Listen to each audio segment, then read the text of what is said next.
வணக்கம் மக்களே, இன்றைக்கி நம்ம வீட்டில் லஞ்சுக்கு பரோட்டா செய்ய போகிறோம். அதுக்கு மைதா மாவு சலித்து வச்சு உப்பு போட்டேன், கொஞ்சம் தயிர், ஒரு முட்டை. இந்த முட்டை உடச்சி ஊற்றி நல்லா எண்ணெய் ஊற்றி ஒரு மணி நேரம் ஊற வைப்போம். இதெல்லாம் போட்டு பிசைஞ்சால் பரோட்டா நல்லா சாஃப்டாக வரும்னாங்க, அதனால் பிசைகிறோம். எண்ணெய் ஊற்றி தண்ணி ஊற்றி பிசைஞ்சிட்டு காமிக்கிறேன்.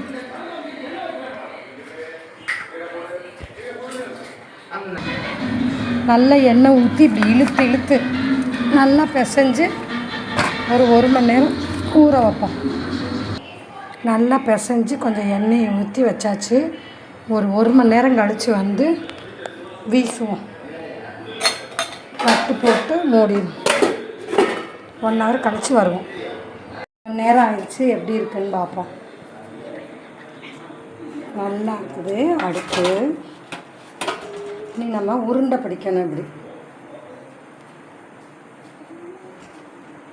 எல்லாத்தையும் இப்படி உருண்டை பிடிச்சிட்டு காமிக்கிறேன்.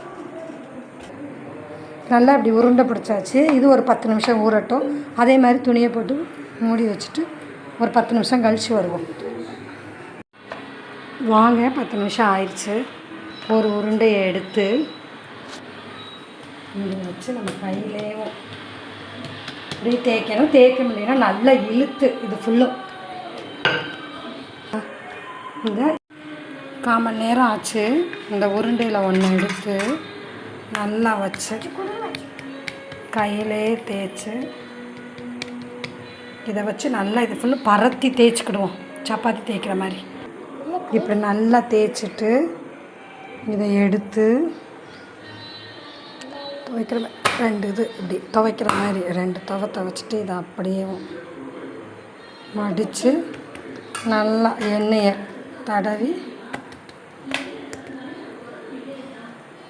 இப்படி ஊற வச்சிடணும். இது ஒரு 10 நிமிஷம் ஊறட்டும்.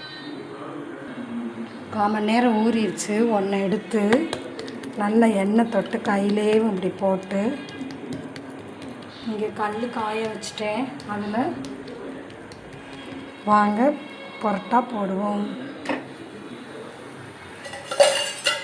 நல்லா எண்ணெய் விட்டு இதை எண்ணெயில் பொரிச்சா எண்ணெய் பரோட்டா, இப்படி போட்டால் வாட்டு பரோட்டா.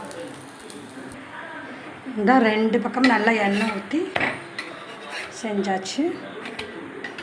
நீங்களும் இது மாதிரி மாவு பிசைஞ்சு வீட்டில் ட்ரை பண்ணுங்கள்.